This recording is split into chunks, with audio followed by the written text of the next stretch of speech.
અમારું માધ્યમ for my home આપની પાસે આવ્યું ને આપની જે ઘર બનાવવાની યાત્રા હતી એ તમે ડોક્યુમેન્ટ કરાવી, તો એ અનુભવ કેવો રહ્યો? બહુ સારો અનુભવ રહ્યો.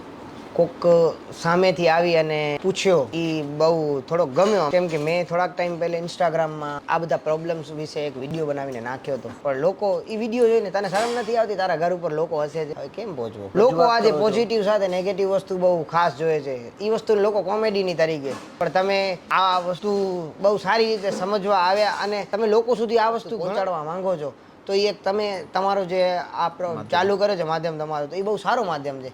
એવા ઘણા બધા લોકો છે જે લોકોએ કામ કરાવ્યો છે, એમના ઘરમાં પાણી આવે છે, ટાઇલ્સો નીકળી જાય છે, પણ બધા બિચારા થોડાક ઘણા નામવાળા નામચીન લોકો, આપણા પાસે નામચીન લોકો બહુ છે, થોડાક ઘણા નથી. એક રીતે જોવા જઈએ તો બધાને એ શરમ આવે કે હું કહીશ તો લોકો મારા ઉપર હસશે. એ હસવાવાળા લોકો બહુ છે આપણી પાસે. એટલે એવા ઘણા બધા લોકો છે જે લોકો વિડીયોમાં કોઈ ઇન્ટરવ્યૂ નથી આપતો કે ક્યાં કહેતા નથી, બધા અંદર અંદર સહેન કરે છે, પણ કોઈ નથી કહેતો. અને તમારા માધ્યમથી મને આ વસ્તુ પબ્લિકલી કહેવા મળી, અને એનાથી કોઈ બે લોકોને તો એ શીખ મળશે, અને કોઈ બે લોકો તો કમસે કમ આ વસ્તુ ધ્યાનમાં રહીને કરશે, તો એ બે લોકોના 2-5 રૂપિયા બચશે, તો એની દુઆ જ મળવાની છે. ફોર માય હોમ લોકોના ઘર બનાવવાના અનુભવને ડોક્યુમેન્ટ કરી કન્સ્ટ્રક્શન અને રિયલ એસ્ટેટ ઇન્ડસ્ટ્રીની સાચી સમજણ તમારા સુધી પહોંચાડવાનો પ્રયત્ન કરી રહ્યું છે.